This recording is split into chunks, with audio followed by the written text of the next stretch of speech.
ভীমাজুলিত বানে উটুৱাই নিলে এজনক। বিশ্বনাথৰ ভীমাজুলিত আকস্মিকভাৱে অহা বানে এজন যুৱকক উটুৱাই নিয়ে।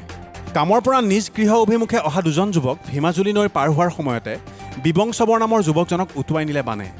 কোনোমতে প্ৰাণ ৰক্ষা পৰে তেওঁৰ লগৰ এন্থনী খুদাল নামৰ যুৱকজনৰ। ৰাইজে এই বিষয়ে জানিব পাৰি বিবঙক বিচাৰি অভিযান চলাই যদিও সন্ধান উলিয়াবলৈ সক্ষম নহ'ল। অৱশেষত SDRF বাহিনীসহ বালিচাং আৰক্ষী ঘটনাস্থলীত উপস্থিত হৈ বিবঙৰ সন্ধানত ভীমাজুলি নৈত অভিযান চলায়। প্ৰায় 2 ঘণ্টাজোৰা অভিযানৰ অন্তত যুৱকজনৰ মৃতদেহ উদ্ধাৰ কৰিবলৈ সক্ষম হয় SDRF বাহিনী। বিবং চবৰৰ ঘৰ ডিৰিং চাহ বাগিচাৰ 4 নম্বৰ লাইনত।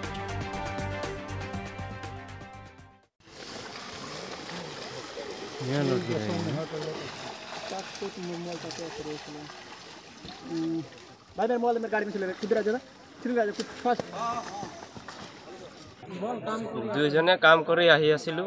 ক'ৰ পৰা কাম কৰিব আহি? এই নৱকান্ত খুৰাৰ খেতিত কাম কৰিলোঁ, খেতি কোদাল কৰি কিনে দুজনে আহিছিলোঁ।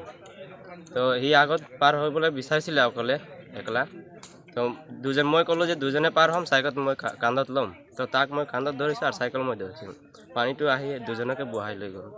তাৰ পৰা মই যেনে তেনে ওলাই গ'লোঁ। ওলাই কিনি পিছফালে চালোঁ, সেইফালে দৌৰিলোঁ। নাপোৱাৰ কাৰণে মই খুৰাৰ তাত গৈ ফোন কৰিলোঁ গাঁৱত যে এনেকুৱা ঘটনা হৈ গ'ল বুলি। তাৰপিছত বিচাৰ খোচাৰ কৰা হ'ল সন্ধিয়া সময়ত আহিছিলে ল'ৰাকেইটা, DVD ল'ৰাকেইটা আহিছিলে, সিহঁতে বিচাৰিলে।